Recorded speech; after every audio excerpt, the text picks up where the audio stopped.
તો ગાઈસ આજે આપણે ગાય બીવાઈ ગઈ છે સવારે 4 વાગે ગાય આપણી આવી વણી છે અને સરસ મજાનો આખલો આવ્યો છે અને છે આપણી આ પહેલા જ ગાય તો સવારે 4 વાગે વીવાની છે અમને તો 5 વાગે ખબર પડી કે ઉઠ્યા અને પછી આવ્યા તો આ તો આખા બધા જ આખલો તો બધા જ ભમતો હતો ને પછી શાંતિથી અત્યારે તો મેલી પડી ગઈ એટલે ઘોઘરીથી બાંધી દીધો છે કેવું છે તમે બધા કમેન્ટ કરજો સફેદ જ ગાયના જેવો બિલકુલ નથી આવ્યો આખલો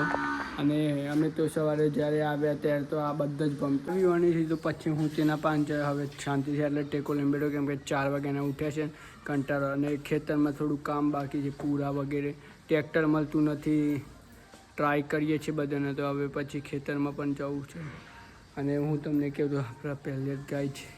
તો આપણે તો દાખલો આવ્યો છે કે લઈ આવે આપણે દૂધ જોઈએ દૂધથી આપણને મતલબ છે એટલે તો આપણે ધીમે ધીમે પશુઓ વધતા જાય છે અને હું તમને બતાવી નહીં કહું ભેંસ તમે ભેંસને પણ પાડો આવ્યો છે તો આ પાડો છે રેલી નથી અને વારી ભેંસવાળા બ્લોગમાં તમે બધા બહુ જ સપોર્ટ કરો છો મને બહુ જ ગમે ભેંસવાળા બ્લોગમાં તમારા બધાનો બહુ સપોર્ટ હતો આ પણ પાડી રહ્યા શું કરવાનું કે અને ગરમી પણ એટલી છે કે વરસાદ આવશે કે નહીં આવે તમે જોઈ શકો અને પશુઓને પણ બહુ યાર વિચાર કાઢવું પડે કેમ કે યાર વરસાદ જરૂર છે આવવો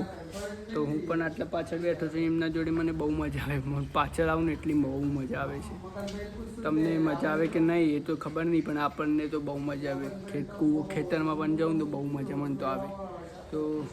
કશું નહીં તમને બ્લોગ ગમે તો લાઈક શેર કરજો ટેક કેર બાય બાય